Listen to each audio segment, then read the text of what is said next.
Recibimos en Doble Nave, como siempre me da mucho placer, a Cecilia Lastiri, para que imaginariamente comenzamos a viajar. El destino elegido por hoy tiene que ver con Italia, y hablábamos recién fuera de cámara y decíamos, es el más elegido por 9 de julio, por aquellos que tienen la posibilidad de viajar. No, Cecilia, bienvenida. Sí, ¿qué tal? Buenas tardes. Precisamente, el viajero de 9 de julio, hay dos destinos de Europa que siempre marcan tendencia: España e Italia. España porque es puerta de entrada, e Italia, bueno, obviamente también porque son los preferidos, pero sinceramente la pulseada la gana Italia. Es un destino muy vendido, 9 de julio, para la gente que va a Europa, y realmente, bueno, es un país único, pequeño, de 300.000 kilómetros cuadrados, con 70 millones de habitantes, pero muy rico en todo su aspecto, desde lo artístico, lo cultural, lo geográfico, la historia. Bueno, precisamente, es decir, desde su imperio romano, que se refleja en Roma con el Coliseo, ahí es un poco cuando empieza un poco la historia.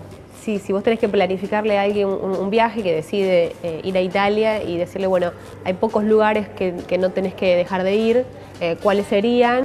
En principio Roma, desde la llegada de Francesco, bueno, del Papa, incluso el romano está absolutamente agradecido porque, bueno, tomó un auge la visita a Roma.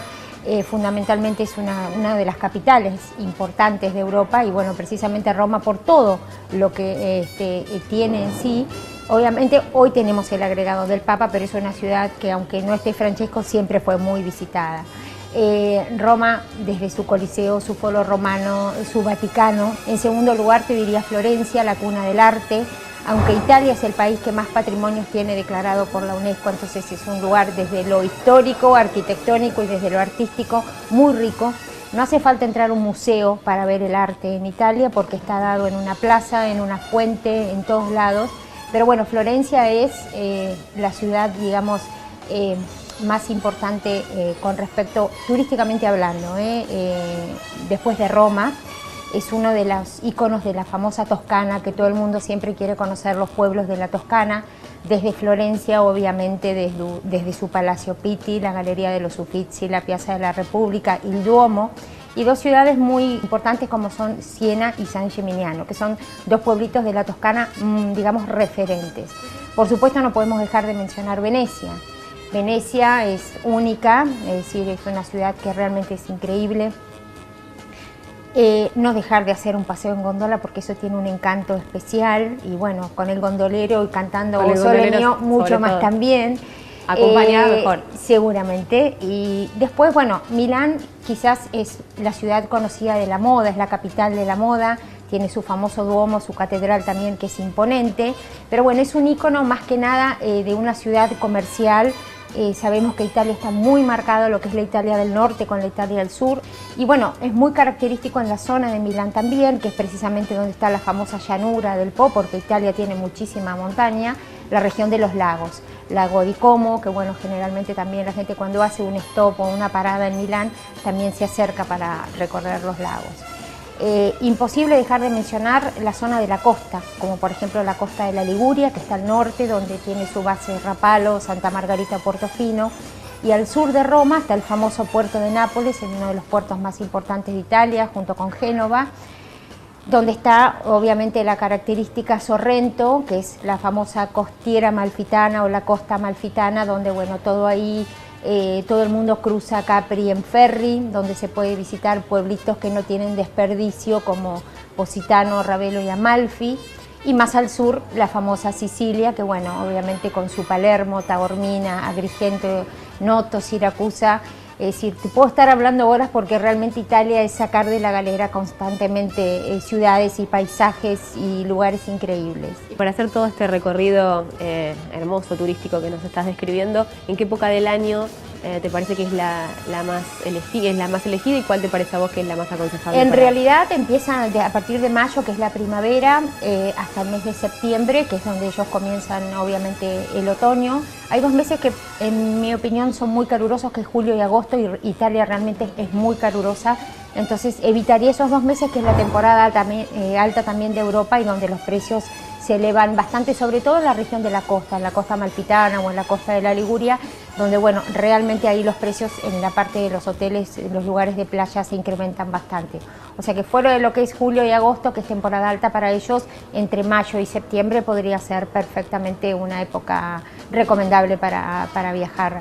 Siempre destacamos en las charlas que tenemos, en este Doble Nada, que son tan interesantes, por ahí mucho la naturaleza y lo histórico, digo, y en lo que tiene que ver con lo humano y lo turístico, entre Italia y España. ¿Te parece que Italia está mucho más preparada o tiene, como decíamos también, lo hacíamos fuera de cámara, son mucho más parecidos a los argentinos o nosotros a ellos, en esta calidez de recibir al turista? Sí, en realidad te digo que uno cuando está en Italia te da la sensación de que está en la Argentina.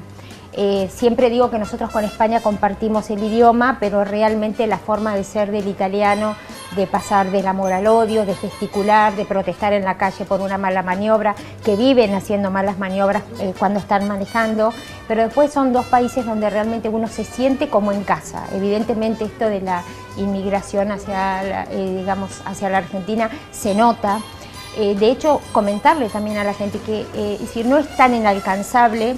A mí me gusta a veces organizar un viaje con el cliente o con el pasajero porque muchas veces tiene o familia en determinado pueblito, entonces empezamos el armado del itinerario en base a ese recorrido que quiere hacer. No es inalcanzable porque bueno, nosotros gracias a Dios en la agencia de viajes manejamos tarifas de hotelería en pesos, no es inaccesible y a veces organizando con tiempo se puede llegar, o sea que la gente se acerque porque no es tan inalcanzable hacer hoy en día un viaje a Europa. Obviamente con la financiación de las tarjetas de crédito, el pago en pesos, se puede, con tiempo se puede.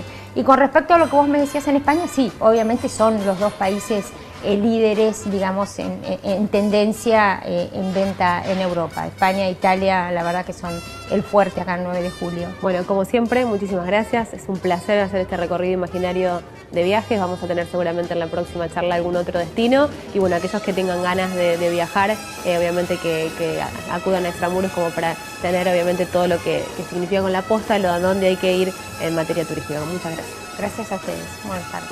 Seguimos de esta manera con Doble Nada. Pasaba Cecilia Lastiri contándonos, como siempre decimos, este viaje imaginario, algún recorrido turístico.